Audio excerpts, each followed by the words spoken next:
শিক্ষার কথা ইউটিউব চ্যানেলের নতুন আরেকটি ভিডিওতে আপনাদেরকে স্বাগতম। আপনারা ইতিমধ্যে জেনে গেছেন যে বেসরকারি শিক্ষা প্রতিষ্ঠানে এমপিভুক্ত শিক্ষকদের জন্য বদলি নীতিমালা জারি করা হয়েছে। সেই বদলি নীতিমালার আলোকে তৈরি হতে যাচ্ছে বিশেষ সফটওয়্যার। এমপিভুক্ত শিক্ষা প্রতিষ্ঠানে কর্মরত শিক্ষকদের বদলি নীতিমালা বাস্তবায়নে প্রয়োজনীয় পদক্ষেপ গ্রহণ এবং সফটওয়্যার তৈরির নির্দেশনা দেওয়া হয়েছে। মাধ্যমিক ও উচ্চশিক্ষা অধিদপ্তরের মহাপরিচালকের অতিরিক্ত দায়িত্বে থাকা অধ্যাপক ABM রেজাউল করিম মিডিয়া কর্মীর এক প্রশ্নের জবাবে এসব তথ্য জানিয়েছেন। তিনি বলেন, পারস্পরিক বদলি নীতিমালা প্রকাশের পর এর কার্যক্রম শুরু করেছে মাওসী অধিদপ্তর এবং দ্রুতই বদলি প্রক্রিয়া শুরু করা যাবে। সর্বজনীন বদলির বিষয়ে জানতে চাইলে তিনি বলেন, এ বিষয়ে মন্ত্রণালয় থেকে কোনো নির্দেশনা আসেনি। বদলির বিষয়ে মন্ত্রণালয় যেভাবে নির্দেশনা দিয়েছে আমরা সেভাবে কাজ করে যাচ্ছি। এ বিষয়ে জানতে চাইলে মাধ্যমিক উচ্চশিক্ষা অধিদপ্তরের সহকারী পরিচালক জিয়াউল হায়দার হেনরি বলেন, 30 সেপ্টেম্বরের মধ্যে বদলির সফটওয়্যার তৈরির প্রয়োজনীয় ব্যবস্থা নিতে মাওসী অধিদপ্তরকে নির্দেশনা দিয়েছে মন্ত্রণালয়। আমরা সেভাবেই কাজ করে যাচ্ছি। এর আগে 1 আগস্ট বেসরকারি এমপিভুক্ত শিক্ষকদের বদলি নীতিমালা প্রকাশ করেছে মাধ্যমিক উচ্চশিক্ষা বিভাগ।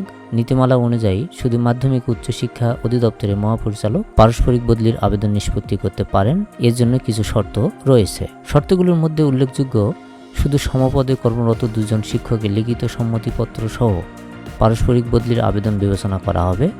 বদলির আবেদনে উল্লেখিত নিজ জেলা ছাড়া অন্য জেলায় বদলির জন্য আবেদন করা যাবে না। তবে নারী আবেদনকারীরা স্বামীর জেলায় বদলির জন্য আবেদন করতে পারবেন। নিয়োগ পাওয়া শিক্ষকদের চাকরি 2 বছর পূর্ণ হলে বদলির আবেদন করা যাবে। অসম্পূর্ণ বা ভুল তথ্য সংবলিত আবেদন বিবেচনাযোগ্য হবে না এবং চাকরি জীবনে কেবল একবারই বদলির সুযোগ পাবেন।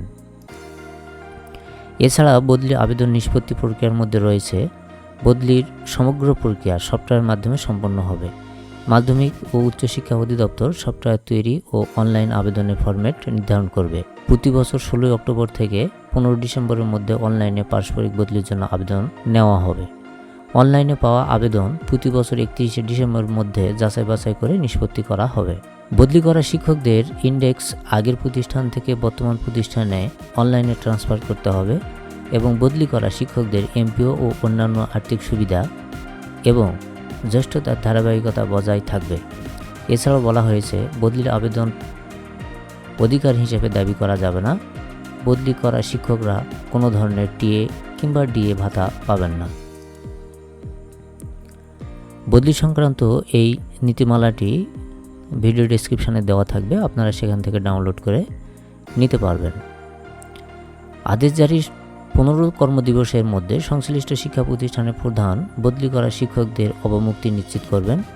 অবমুক্ত হওয়ার পরবর্তী 5 কর্মদিবসের মধ্যে নতুন কর্মস্থলে যোগদান করতে হবে এবং সংশ্লিষ্ট শিক্ষা প্রতিষ্ঠান প্রধানকে যোগদানের বিষয়টি মাধ্যমিক ও উচ্চশিক্ষা অধিদপ্তরের মহাপরিচালককে জানাতে হবে।